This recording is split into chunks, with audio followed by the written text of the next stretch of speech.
Banyak yang mengatakan saya kurang politisi. Makanya saya kalah terus. Tapi kali ini insya Allah. Karena saya sudah belajar politik. Saya belajar dari Pak Jokowi yang mengalahkan saya. Berarti itu guru yang hebat, ya kan? Nah, udah santai saja. Santai ya Pak? Saya itu merasa nyaman di pemerintah Pak Joko Widodo. Saya pernah punya banyak pimpinan. Ini saya bukan apa ya, tapi benar saya rasakan. Saya kira Anda tanya semua menteri ya. Beliau itu punya suatu kelebihan. Beliau tidak suka pidato panjang-panjang. Beliau tidak suka pengarahan yang lama, singkat, jelas. Jadi apa ya? Anda cocok dengan gaya itu, Pak? Saya cocok dengan gaya itu. Ya. Jadi Malah sekarang saya koreksi diri. Kadang-kadang saya pidatonya terlalu panjang.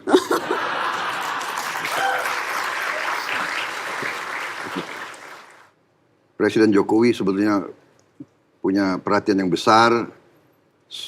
Kurang lebih 2 minggu setelah saya dilantik, beliau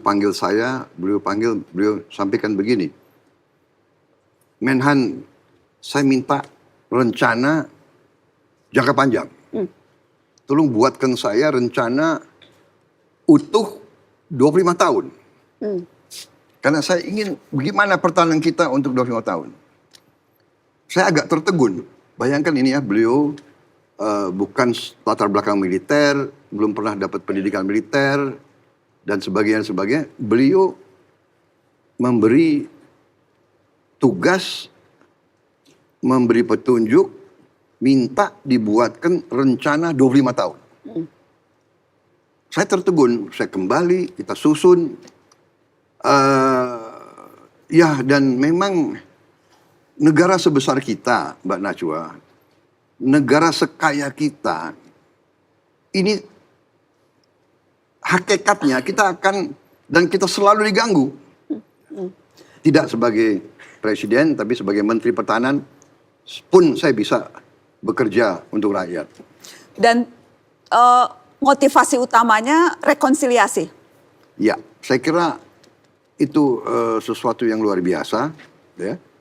Itu sikap negarawan dari Pak Jokowi luar biasa, dan itulah yang sekarang jadi panutan banyak negara.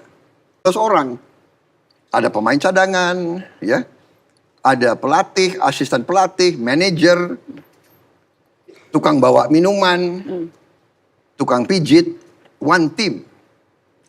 Ini yang bisa menjadi juara. Indonesia perlu kerjasama ini. Pak Prabowo, saya ingat ketika kita berbincang di mobil, Pak, dan Bapak bilang belajar politik dari Pak Jokowi. Saya ingin teman-teman menyaksikan cuplikan liputan saya dengan Pak Prabowo berikut ini. Jangan ditarik. Pak, jangan ditarik. Jangan ditarik. Pak. Jangan ditarik, Pak. Pak Prabowo ngikutin gaya Pak Jokowi, bagi-bagi kaos. Kalau politik saya belajar dari Pak Jokowi. Spesifik, jadi gesture ini tuh spesifik Pak Prabowo memang lihat dari Pak Jokowi. Ya kan saya sering ikut beliau, saya lihat loh, ya presiden aja bagi-bagi kaos, apalagi menteri kan, boleh dong, bagus kan itu. Iya, rakyat senang. Tadi juga di Sespim menarik yang waktu Pak Prabowo bilang mengilustrasikan, menganalogikan Presiden Jokowi sebagai kapten sepak bola. Ya dia kan pemimpin pemerintah, dia kepala negara, ya saya ibaratkan kapten kesebelasan. Kapten timnya namanya tim Indonesia, beliau kaptennya, beliau. Dan Prabowo Subianto striker. Iya dong. Striker tuh paling banyak yang nekel biasanya, Pak. Ya biasa itu. Biasa kena tackle. Iya. Kalau nggak tackle atau menekel. Pak Prabowo banyak yang mana? Sama nggak ada tanggung masalah. sama tanggung jawabnya harus yang ngegol, harus banyak ngegol Pak kalau striker. Iya kan, kalau di tackle biasa, kalau mau Anda mau masuk lapangan ya Anda harus siap di tackle. Nggak ada masalah, jatuh biasa itu. Jadi kalau ibarat pertandingan sepak bola, striker Pak Prabowo ini udah golin berapa banyak?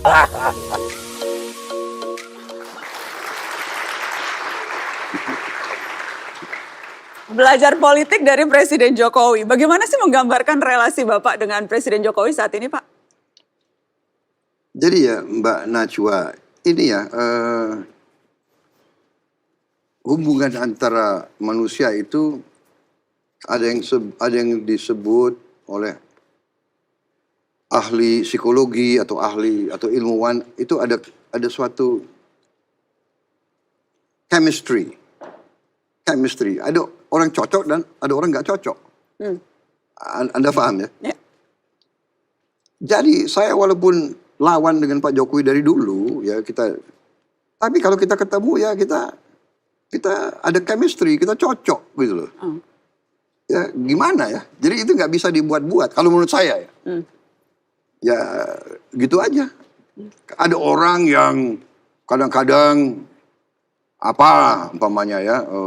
umpamanya sama-sama dari Partai Gerindra atau sama-sama alumni Akademi Militer, sama-sama, tapi chemistry nggak cocok, bagaimana? Iya kan? Padahal ini banyak persamaan, nggak cocok. Saya kan jauh. Saya keturunan Banyumas, beliau Solo, ya kan? Tapi kok cocok, ya gimana? Chemistry tadi itu. Sebagai contoh, Presiden kita, Presiden Joko Widodo, bertekad untuk sumber alam kita tidak boleh dijual murah dalam bentuk bahan mentah. Beliau bertekad dan beliau melaksanakan program hilirisasi. Artinya bahan-bahan kita harus diolah di tanah air kita sendiri. Karena dengan bahan-bahan itu diolah, nilai tambah kita yang kita terima bisa naik puluhan kali. Bahkan ada yang ratusan kali.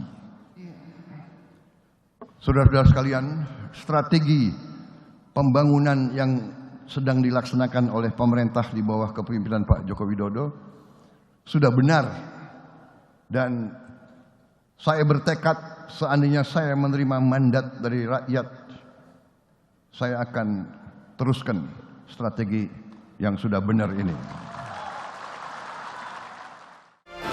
Pembicaraan 2+2 telah berjalan dengan sangat baik, dan hubungan kita khususnya di bidang pertahanan adalah yang terbaik dalam beberapa dasawarsa ini.